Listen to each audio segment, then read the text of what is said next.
had the good fortune of seeing Simon give a few talks, and I thoroughly enjoyed them, so I'm looking forward to this. Simon is the Secretary of the Psychedelic Society, a very important organisation you should all look up if you have not already. He's also a keen mycologist. So I'll give him the stage now. Thank you, Simon. Thanks, Ronnie. So I'm just going to talk about some general approaches that can be helpful when you're thinking about maybe having a psychedelic experience. I think these are helpful to think about if you're considering your first psychedelic experience, or if you've already had some before, especially if the ones before maybe didn't go so well, and in terms of thinking about how potentially you can reduce the risk of harms. There is a lot of buzz and a lot of hype about psychedelics in the community, and I think it's easy to get the impression that perhaps they are essentially devoid of any risk. I certainly don't think they are. Sure, when they're approached safely and sensibly, the risks are probably quite low for most people. But it's important in terms of how you approach them. It probably predicts a lot of the outcome and the chances of whether you're going to have a really positive or a really difficult experience, as well as some of the other, I suppose, more serious acute things that can just go wrong if you enter these sorts of states without thinking through what it's going to be like, where you're doing it, and all this sort of stuff. So, to start with, as a disclaimer, psychedelics are obviously illegal across the board in Australia. So, not condoning their use, but I think it's important that if you are going to do it anyway, you do it in a way that is as safe as possible, recognising that with any substance you imbibe, it's impossible to make them completely safe. And the sort of format I like to use when I'm talking about this is a who, what, where, when and how type approach.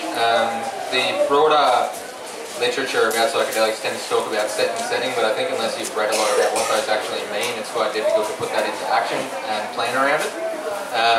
So I think, hopefully this is a helpful model in terms of preparing for and thinking about psychedelic experiences.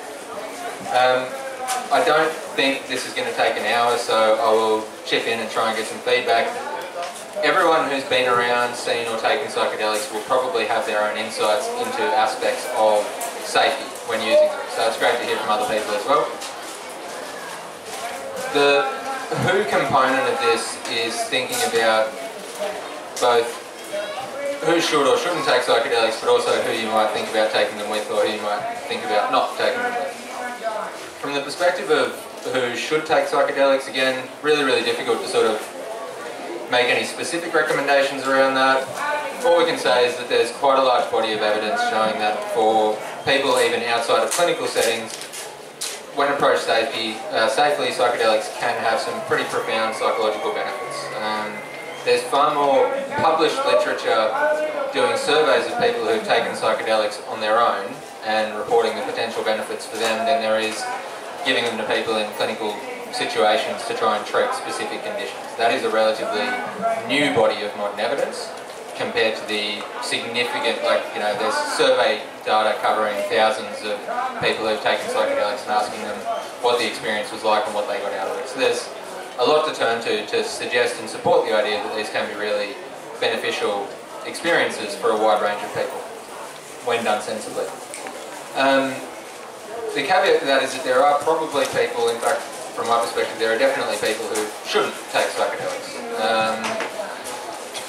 Psychedelics can really induce psychotic states. If you are someone who has had psychotic experiences in the past, you are probably at a greater risk of having them again in the future. And if you are someone who lives with a psychotic spectrum illness, that's schizophrenia and potentially bipolar disorder, although there is some more research going on with psychedelics in that condition now,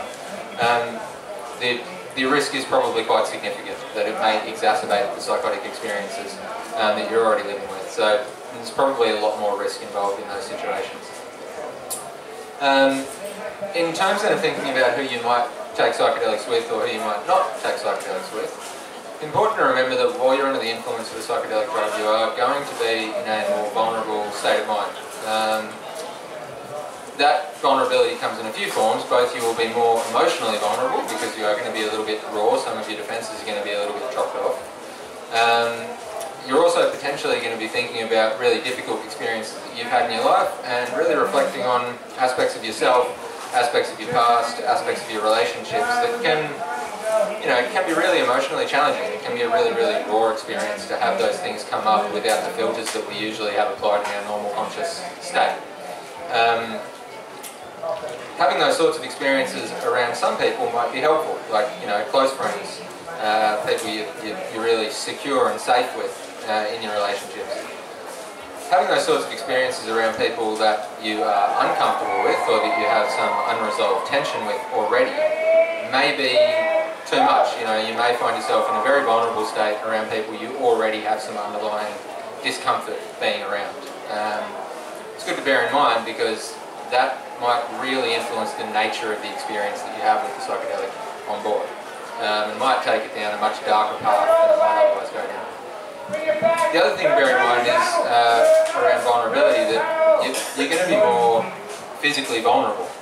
You may be more suggestible, you may be more influenceable, and you may also just frankly be less able to remove yourself from a really, really challenging situation. This is particularly relevant when it comes to considerations around sexual safety risks and being taken advantage of. Psychedelics and the psychedelic scene are by no means devoid of sexual violence and gender-based violence and other forms of violence, emotional violence. So I think it is important to bear that in mind as well. Taking psychedelic substances at big places like festivals, certainly there are cases where people have been victimised and been abused.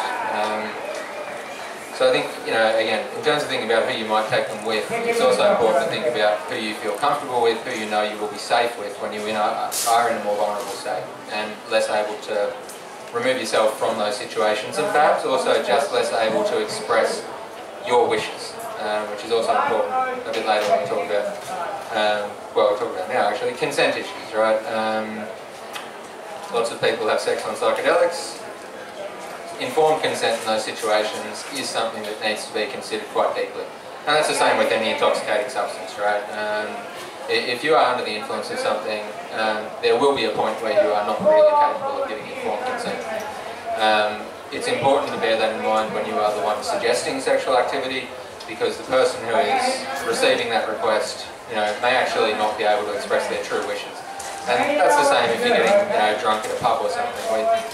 Everyone should really know, although lots of the times this line does not get respected, that if someone's absolutely off chops, even if it's what you really want, it's not on, you know, really it's not the time. So I think we need to be respectful of the fact that psychedelics also can impair that capacity to give informed consent to sexual activity as well. There is a lot of benefit for many people, particularly if you are taking psychedelics for the purpose of some deeper exploration or some personal healing through some difficulty or some trauma, or if you're just not that familiar with them, to having a sober person present with you, someone you trust, someone you're comfortable with, who can actually just make sure things are going well.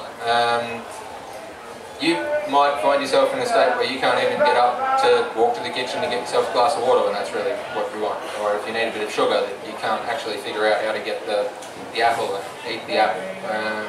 Having someone there who can actually help with some of those seemingly little things that can all of a sudden become very, very important when you can't do them when you need to, is very, very helpful.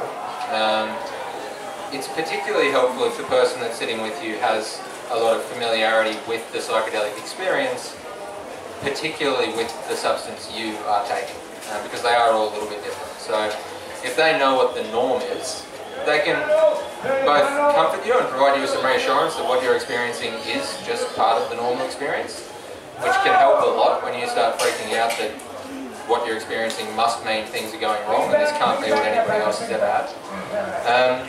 And also just looking up those little practicalities as you go through the experience. There are, you know, other settings where you might be taking psychedelics in large groups, and like I say, big festivals, dorks, you know, it's quite common for people to take psychedelics. For some people that's just not the right place, and that's, I think, just being honest about it.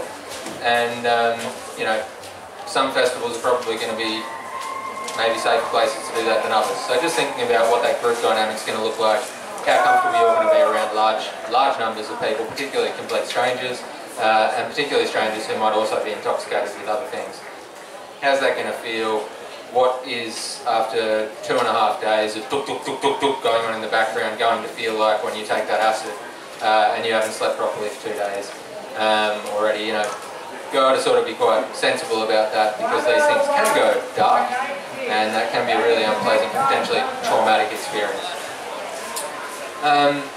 A little note on facilitators. There is a large commercial underground of paid psychedelic facilitators who, you know, you might go to for some healing. You'll usually pay them, they'll usually give you some drugs. The approaches those facilitators take vary greatly.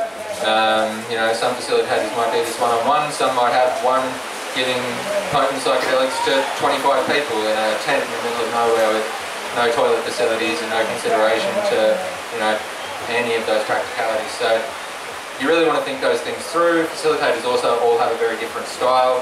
Some of them will superimpose supposed traditional practices onto a Western context. For some people, that's the experience you're looking for, fine. For other people, that can be really uncomfortable.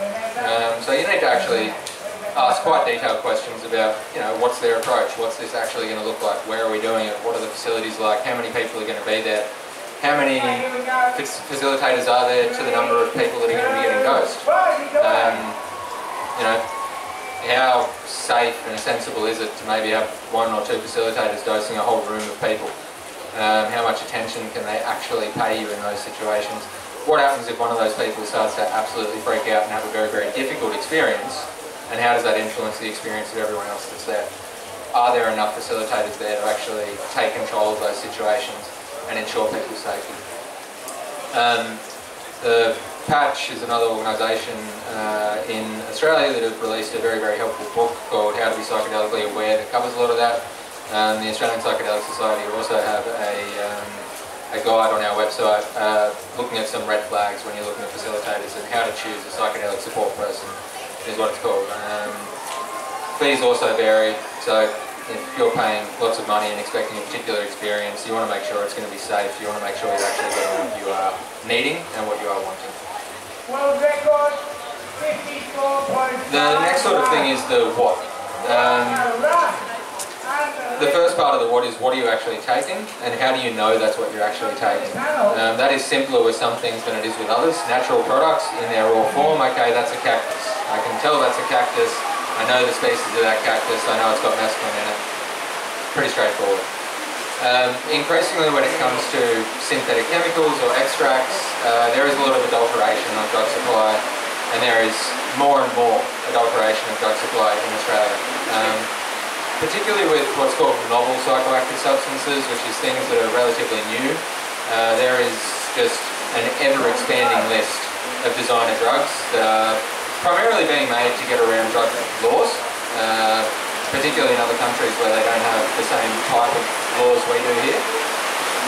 Some of those probably have never even been given to a mouse in a lab, let alone taken by other people. Safety profiles are completely unknown, risks in certain situations completely unknown, really, really, really difficult to know that what you're going to do is going to be done safely. You don't even know what to expect out of the experience. Some of the newer synthetic phenethylamines, like the NDOMEs, that are sort of modifications of 2CB, 2CI in that class, much more likely to cause heart problems and seizures than a lot of the other drugs that, well, even then 2CB and stuff that they were modelled on. So they do all have very different risk profiles, and unless you are very, very clear on what you're taking, it's hard to know how to take it safely. It's also hard to dose it. The trend in synthetic drug development tends to be towards making things more and more potent, because it is a lot easier to smuggle 1 kilogram and a lot more profitable to smuggle 1 million doses in 1 kilogram of drug than 1,000 doses in 1 kilogram of drug. So unfortunately there does sort of tend to be this trend towards potency. One particular adulterant that's worth special mention in Australia at the moment are the nitazene opioids. These are extraordinarily potent opioids that can be 100 times more potent than fentanyl, which is about 100 times more potent than morphine. So you're talking about sort of nanogram doses of drugs that can stop your breathing very, very, very easily. They've been found in Australia now in ketamine, MDMA, pills, Even black market THC vapes caused a whole bunch of overdoses down in Sydney from these nitazines, as well as heroin and the opioids, where you expect opioids at least. This means that people who may previously not have been at risk of opiate overdose are now at risk of opiate overdose, and my thought would be that basically, if you're going to take a drug in Australia at the moment, assume that you are at risk of an opiate overdose, know how to spot one, know how to respond to them, and get yourself some take-home naloxone from a local pharmacy that participates in the take-home naloxone scheme. Naloxone is a drug that is now available in a nasal spray, comes in a packet with 2 administration devices in it. If someone's had an opiate overdose, it will reverse that opiate overdose temporarily, which will stop them from dying while professional help arrives. It's easy to use and it won't harm anyone who's become unconscious for another reason, but it's always worth a try. So you need to know how to spot opiate overdose. Again, there's a guide on the Australian Psychedelic Society about nitazines and about opiate overdose, how to spot it, how to respond to it. And take-home naloxone, I think, should just be in everyone's first aid kit, especially if you are around other people who are taking drugs. Obviously, you can't use that on yourself. And that's the other key. If you are getting a new batch of a drug, even if it's a drug from someone you trust, someone you think is reputable, trying a new batch of a new drug on your own is probably never a good idea. I mean, taking drugs on your own is always a higher risk than taking it with other people that you trust, but certainly taking a new batch of a new drug on your own puts you at a significant risk, particularly if there were some opiates in it, like the nitazines. If you have a nitazine overdose on your own, there is nothing you can do about it. That will be the last anyone ever hears from it, which is terrible. I mean, there was a horrible case in Melbourne not that long ago where people bought what they thought was cocaine. The whole crew of them all snorted some lines of coke, and everyone had a nitazine overdose, and everyone died. They were all found, subsequently. So it's turning up in a whole bunch of different things. Similarly, if you are taking a new batch of new drugs with other people, you probably shouldn't all ingest it at exactly the same time. I know this is totally counter to the typical approach, but it's, in terms of safety, probably just not a great idea. Also, new batches of new drugs always start low and go slow. There are very few psychoactive substances where you can't take more later and still get more effect. Some of the psychedelics, that is actually difficult to do, but for the most part, safety over effect. You would rather get high safely than get too high. So start low, go slow, watch out for each other. If you're going to try something you haven't tried before, try and get familiar with the effects of that drug. Erowid is a great resource. They've got a lot of experience reports on there for the different drugs. You can go on there, you can read about what people have experienced when they've taken it before. It's also important then to understand sort of the different durations of different drugs. If you're going to take mescaline without knowing that it can last sort of 12 or 16 hours and you need to go to work the next morning and you're just taking it at 8 p.m, that's not a setup for having a great time. So know what you're at least expecting to take, and then hopefully what you are actually taking is going to be what you expect it to. Although unfortunately, increasingly, that's not always sure. There's also a lot of places you can go in the community to ask questions about, a particular substance. If you want to know about psychedelic mushrooms, go to one of the psychedelic mushroom Facebook groups and ask there. If you want to get familiar with, psychedelics in general, go to some of the Psychedelic Society meetups in the capital cities or wherever you might be, or join some of the talking circles, join some of the groups that have these sorts of conversations. People are always going to be happy to share their experience and share their wisdom, because everybody just shares the goal of other people being safe and potentially getting the most benefit out of that as they can. It is never going to be sort of frowned upon to actually just ask. Seek that community knowledge. The next thing is thinking about where you might take psychedelics. This is a really difficult one to think about from a risk management perspective, because where people generally like to take psychedelics is often places that aren't necessarily the safest, i.e. out in the middle of the bush, out camping, particularly when you're thinking about wild psychedelic mushrooms. So comfort's the number one thing probably to think about there, but safety in terms of what will you do if something doesn't go the way you are hoping it does. If everyone's off chops, tripping balls, and you are an hour away from the nearest mobile reception and you are 2 hours away from the nearest hospital, what happens if somebody breaks an ankle or gets bitten by a snake? You know, like, there's a fine balance here between preparing and going into it with the expectation that something horrible is going to happen, because that also doesn't help. But if you think about these things in advance and know that there is a plan in place to deal with them if they do happen, I think that significantly reduces the anxiety during the experience. You don't want to be an hour into a deep mushroom trip and then start thinking, oh my god, I just realised that if something bad happens, there is absolutely nothing anyone here can do about it. It is actually protective against that sort of thing happening to have a plan, be prepared, and ideally, particularly when you're out in the bush, have somebody there who's sober who can actually go for help or take you for help. Think about your responsibilities. If you've got kids, if you've got pets, if you've got work the next day, you know, factor that into what you're going to do. I know it sounds like common sense, but common sense isn't that common, so just prepare for that sort of thing as well. These, you know, taking drugs impairs your ability to do that sort of stuff. Be realistic about that.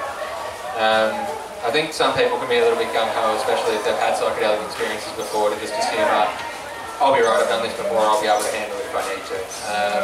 Again, probably not the best preparation in mind. Thinking about similarly distractions, you know, if you're on call for work, even if you're not likely to get called, probably not the best time to be completely out of this dimension. But everyone's got their own framework around what acceptable risk is.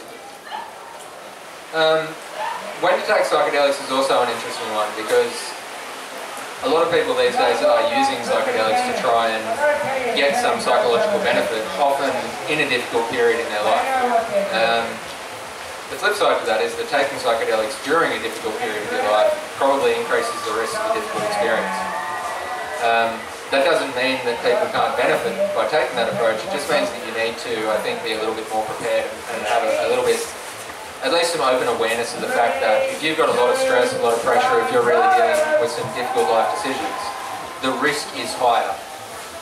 Doesn't mean that you necessarily can't do it safely and gain out of it, but it does mean that you need to be aware that the risk is higher and think about how you're going to handle that. If stuff does start to turn dark, how are you going to try and turn that around? What are your strategies?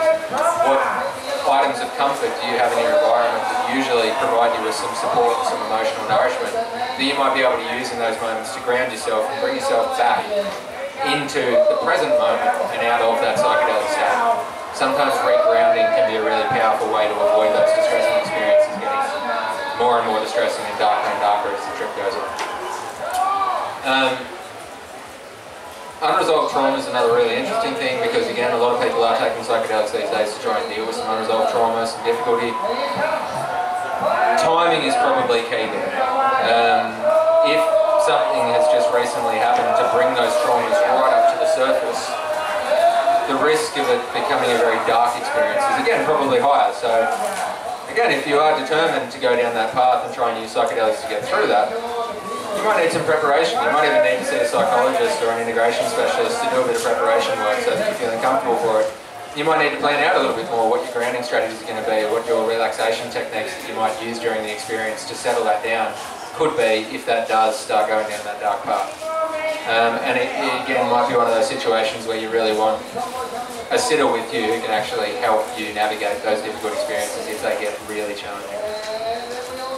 And intention's a big one when thinking about the when to take psychedelics. What are you actually trying to get out of it? Are you just trying to have a good time, or are you trying to do some really deep personal work? Because that decision as well sort of dictates how you might go about doing it, where you might do it, with whom you might do it, and all of those other sorts of things that I've already covered. The next thing is how you might take psychedelics. All of these drugs have different ways that you can ingest them, and people get very, very creative around this. There is not an orifice that has been spared in the human body when thinking about how to imbibe in something that might get you high. The time to onset of drugs varies greatly depending on how you take them, and that depends on the drug, and it depends on how the body absorbs the drug through that different, that different membrane or wherever you put it. So it's good to actually think that through. You know, if you snort something, it's generally going to come on very, very quickly. If you eat it, it's generally going to come on a little bit slower. If you inject something, it's going to come on ultra quickly. So thinking that through. another example is something like mushrooms, right? You eat the mushrooms, it takes a little while for the body to actually pull the stuff out of the mushroom. If you already have it in a tea before you drink it, it generally comes on a lot quicker.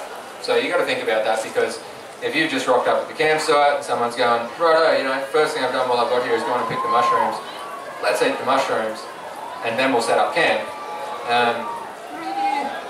Maybe, like, hopefully it's warm out and dry that night, because the camp might not be as well established as you would otherwise have hoped. Particularly then if you're thinking about sort of, alright, do we put them in a tea and then take that before we set stuff up? You know it's going to come on quicker. So just thinking those things through. There are also specific risks associated with different routes of administration. So snorting drugs can be quite damaging to the nose, quite damaging to the mucous membranes. A lot of people will try and alleviate that to some extent by using a saline spray after snorting, so that at least the drug isn't sort of sitting in the nose and potentially causing some further damage. Likewise, sharing notes or other snorting implements. When you snort something, you can traumatise the nose. You can actually get some blood, even if it's not visible, but some microscopic blood can end up on the implement. That is a potential transmission route for bloodborne viruses like Hep C and HIV. You shouldn't share any snorting implements, just like you wouldn't or shouldn't share injecting equipment. That does bring me on to injecting. Now, injecting in psychedelics is not common, but I think with ketamine it is quite common, particularly intramuscular injections of ketamine is quite common among the recreational sector. So that brings with it all the potential risks of injecting. You need to make sure that you're using clean equipment, you need to make sure that you're following sort of best practices around that. And when you're injecting something, you are significantly increasing the risk of infections getting into your body from unclean product. You know, if somebody's had their hands all over what you're just about to shoot up, that's a risk. There could be some bugs, there could be some, you know, anything in there really. To demonstrate that this does actually happen, there was a case in America where somebody did actually inject mushroom tea. That's just at face value a really, really horrible idea, because anything that comes from nature is covered in microorganisms. And mushrooms themselves are living organisms. You know, the spores are alive, they have the capacity to replicate. There's also a huge capacity to end up with a significant allergic reaction to some sort of component of the thing you just injected. So, you know, not everything is safe to inject, which again, common sense sounds like, but not that common. That person ended up in ICU with sepsis and did not have a very good outcome, which is really, really sad. And I don't think we should be dismissive or judgmental of people who do this. It's just about the importance of sharing information and really thinking these things through before you do it. Sort of a few extraneous points that aren't directly related to that, you know, thoughts around preparing for a psychedelic experience, but legality is good to have in mind. I think some people can be very surprised to see just how severe drug penalties can be for what might on face value seem like small quantities of drugs. You can find the drug legislation for each state, and you can find the weight limit tables for different drugs, so you know what a sort of small personal quantity is and what a trafficable quantity is and what a commercial quantity is. Also good to bear in mind that even if you only have what would on their own be considered small personal quantities of multiple different drugs, each state has a way to add those up to determine whether those multiple small personal quantities actually amount to what they consider a trafficable quantity. So maybe you've got one pill and a point of cocaine, you know, just a few different things that on their own would probably not give you a really serious charge. If they say that you have multiple different drugs on you, there is a higher chance they're going to try and sort of suggest that that was a trafficking offence. The penalties then go up massively. The other thing is that natural substances in some states will be charged as though the weight of the entire natural product is the pure chemical that is listed in the legislation. This is a particularly big issue with mushrooms. In New South Wales, for example, all of the weight limits for mushroom-related charges are based on weight limits that were designed for pure psilocybin.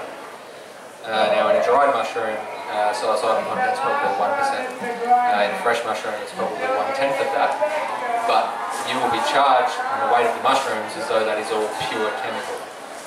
Those laws were designed so that people who were carrying around cut powders couldn't argue that, well, that heroin was only 5%, so I should only be charged with 5% of the weight of the powder. But it's being applied to natural substances as well. The last time I checked, 25 grams of psilocybin in New South Wales was a 20-year offence, because that was a trafficable quantity. 100 grams was a large commercial quantity which can potentially yield a sentence of life in prison.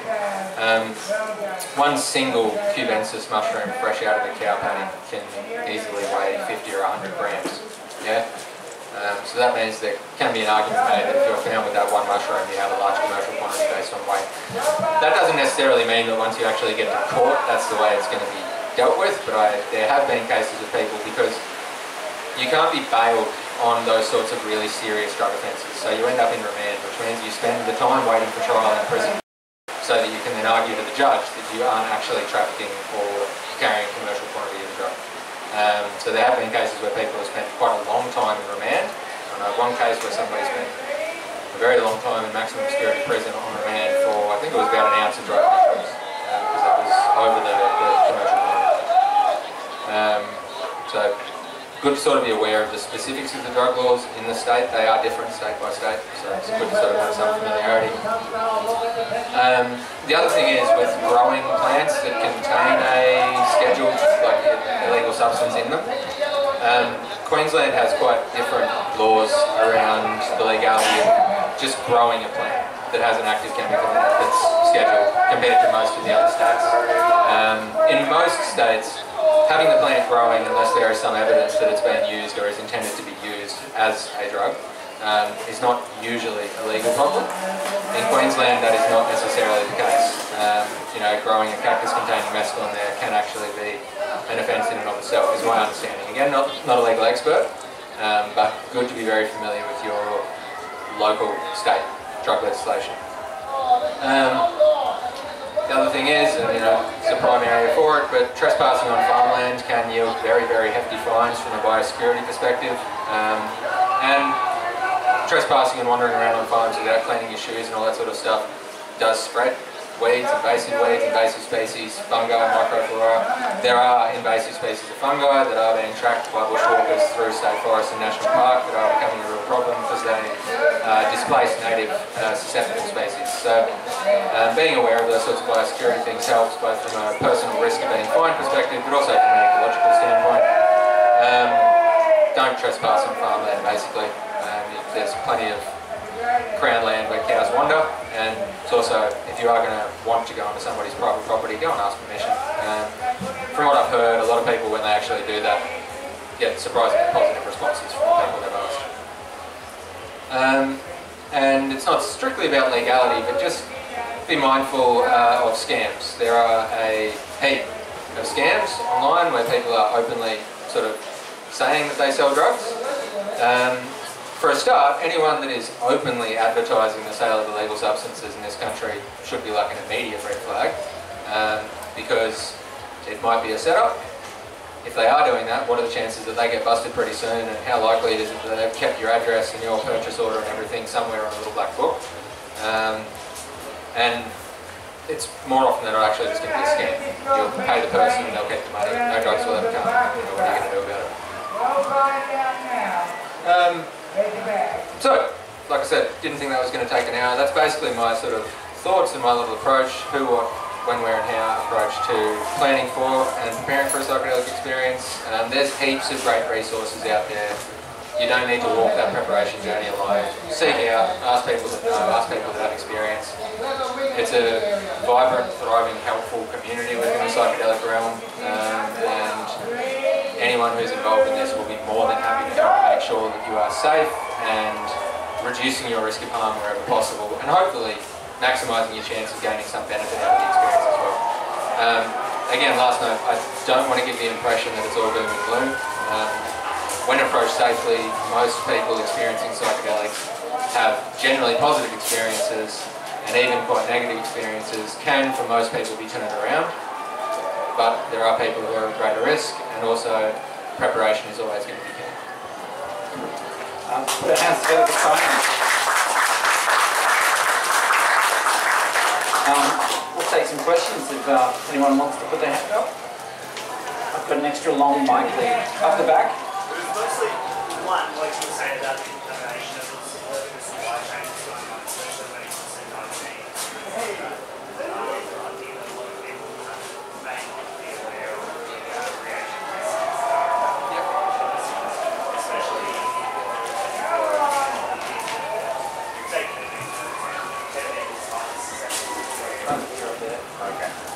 So, say ketamine, for example, is less susceptible to contaminants. Being able to get a simple nitazene test kit or having yourself a reagent test kit. So, if you are purchasing MA or those lines, even a recent point where we had some at the house, I thought, you know what, throw on the plate, let's do a reagent test. Anyway, what it showed was, yes, it was coach, but it's also the sensation of it was different. And we then questioned it, which then showed the reagent test actually showed what one of the cutting agents was, which turns out was something that I was going to no, I'll never touch this ever again. So it really opened your eyes to what is actually going on in Australia. Yeah, absolutely. For the sake of the recording of that, the question is basically about reagent test kits and testing of drugs. Ketamine's an interesting one too because it's not only just adulteration with totally weird stuff, but there's a whole bunch of ketamine analogues that are increasingly common too that can often have much longer durations of effect, even if it's a similar effect. It lasts way longer than you were expecting. It might be way more potent. So good to be aware that this is a really evolving market. But in terms of testing, yeah, there's reagent test kits that you can get that will identify, broadly speaking, some chemical classes that you might be looking to avoid. The issue with those sometimes is that they might not identify stuff that wasn't supposed to be in there unless they react with that stuff as well. You know what I mean? So like, you might find out that it is what you were hoping it was, or that it was something else that you didn't think it was that at least that test kit picks up for, but again, not a surefire thing. There's plenty of stuff that won't show up on those sorts of basic reagent tests. Nitazene test strips do exist. They're validated for some of the main chemical structural classes of nitazenes, but not all. So still worth having, still worth using. You can buy them online. But again, it's an evolving market. People are always fiddling with these molecules. So still not a guarantee, but still worth having. It is really nice to see an expansion of formal chemical drug checking programs in Australia. I forgot to mention that New South Wales Health release drug alerts whenever something bizarre is found. You can find these online. You can sort of bookmark that page. Checkpoint Queensland, they release all of their findings. Whenever they find something particularly concerning, they'll put out a notice about it on their Facebook group. But they'll also regularly put out reports in terms of what they're finding, which is helpful to be aware of. The checking services in the ACT do the same thing. Victoria's just starting their trials of drug checking, and New South Wales has now committed to starting some trials. And I think actually this might even be this weekend that they were planning to have their first drug checking trial, one of the festivals. So those places have much more sophisticated technology, much more sophisticated equipment that will test for a very, very broad range of substances. Really helpful to be aware of where to find those notices of what is being found, so that you can sort of keep a finger on the pulse around what contaminated adulterants you're more likely to come across. And again, yeah, for the nitazenes, I just think everyone really needs to know how to spot an opioid overdose these days. Everyone needs to have take-home naloxone at home, know how to use it, and know its limitations. If you ever need to use take-home naloxone on someone, you also need to call an ambulance. Naloxone doesn't last very long, it can wear off before the opioid that caused the overdose does, and often will. So just because they're woken up now doesn't mean that all things are good. You've got to get the ambulance there as well. Something I should probably keep as a critical component of this is always call an ambulance. You know, if something just doesn't feel right, if it doesn't look right, the ambulance isn't there to get you in trouble. The ambulance doesn't care. You do need to be honest with them so that they can provide the care they need to provide.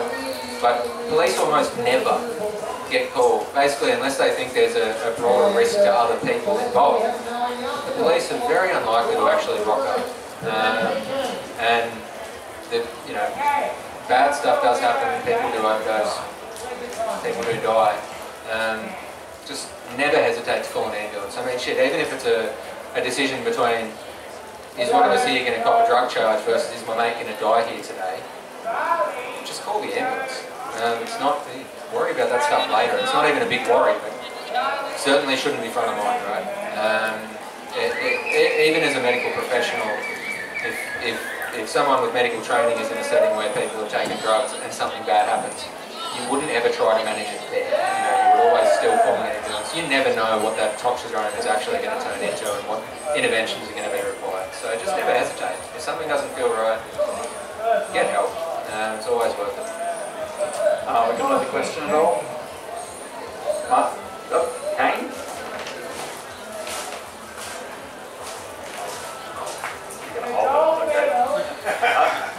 should we be talking about woodland paralysis? Yes. So, two things about taking natural drugs in their plant form. Potency varies widely. There are several species of psychoactive mushrooms in this country that are commonly used. The potency difference is enormous. Even in this area, the Psilocybe cubensis that grow in cow dung and the Paneola sinensis that grow in cow dung are massively different in potency. So you need to take the right dose for the particular mushroom that you're going to take. Likewise with cactus or acacia, if you're going to use one of those in their natural form, the potency of cactus varies hugely in terms of mescaline content. The DMT content of different acacias can vary very, very significantly, species by species, and just tree by tree as well, so it's hard to predict. When using natural products, the harm reduction advice that's usually given is to take a batch that's got multiple doses worth in it and combine it so that it's homogenized, because one mushroom can also be more potent than the next mushroom. Likewise, one piece of cactus from that plant can be more potent than one piece of cactus from that plant.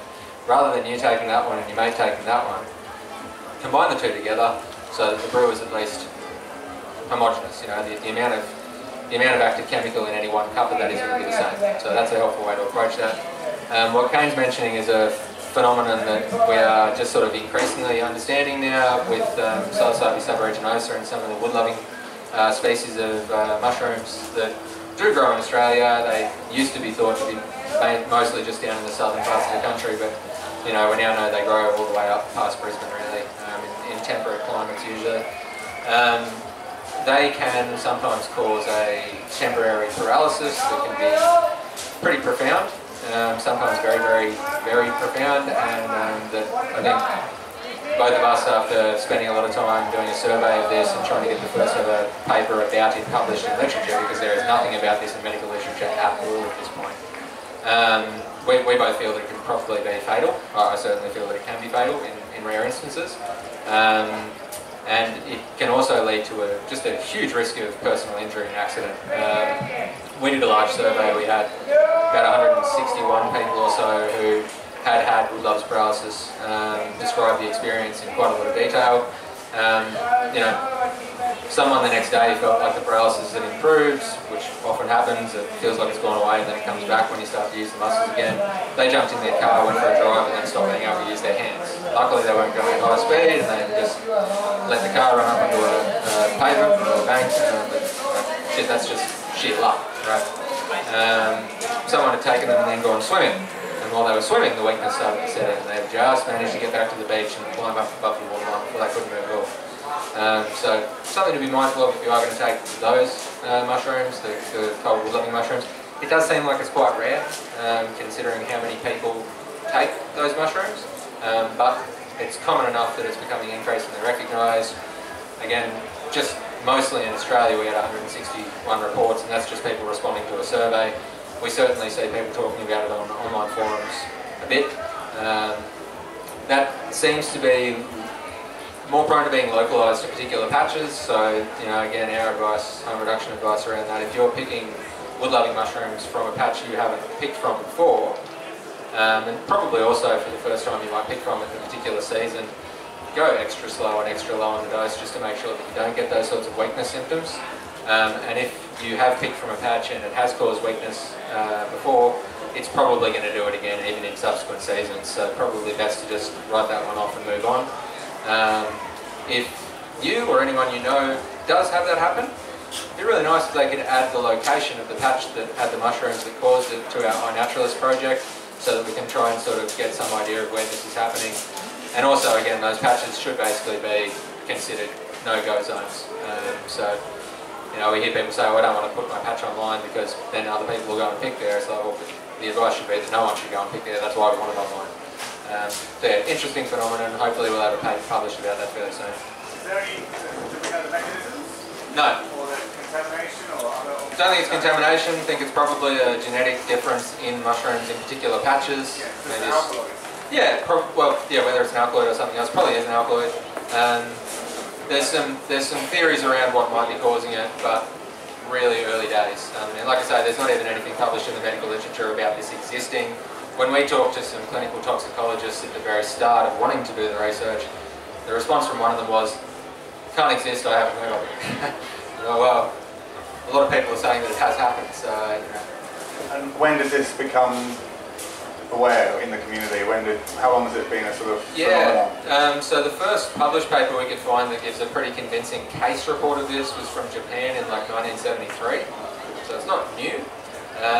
The first reports of it in some other, just not the focus of a paper, but there was a case series from New Zealand in the 90s that had some reports of this, and we talked to the people that wrote that, and they said they actually saw quite a lot of it there in the 90s. This is just in the subs? Not just subs. Subs and their relatives. Interestingly, the species from Japan that caused it is not that closely related to the section subregionose either. So, but they all seem to be lignicolous species, like wood-loving species. Yeah. But the main data you've had over the last couple of years, isn't it? Yeah. So I mean, we did our survey collection I think like 4 years ago or 3 years ago. Yeah, wow. Okay. Again, that's sort of a cross-sectional survey. So there's reports of this on shroomery and stuff dating back quite a while. Some of those reports were referencing discussions of it on earlier forums. I think it's been known about in the community for quite a long time. I think one of the things that stopped it from being further explored was that a lot of people sort of interpreted this as like obviously there comes a point where you ingest enough mushrooms that it is hard to move no matter what the mushrooms were. This is very different. This is actually a very physical weakness that can come on within half an hour. Most commonly, like about half the cases come on within the first 2 hours. But some people don't notice the weakness until the next day for the first time. So it's got this really weird pharmacokinetic profile in terms of time to onset. Most people recover within 24, 48 hours. For some people it's out to like 72 hours, there'll be a bit of residual weakness. No lasting harms that we've heard of or had reported, aside from the risk of accident injury. And I think the mechanism for it potentially being fatal would be that it would shut down your respiratory muscles at some point. They tend to go last with muscle paralysis because they're the most highly preserved. But there's been a few cases where there was a death immediately after some of these symptoms being present. You know, autopsies and stuff don't tend to find that much evidence around primary respiratory arrest, so hard for them to draw connections. But at least 2 deaths where someone had had these symptoms beforehand and then subsequently died without another explanation found. So put 2 and 2 together there, I think. Any last questions?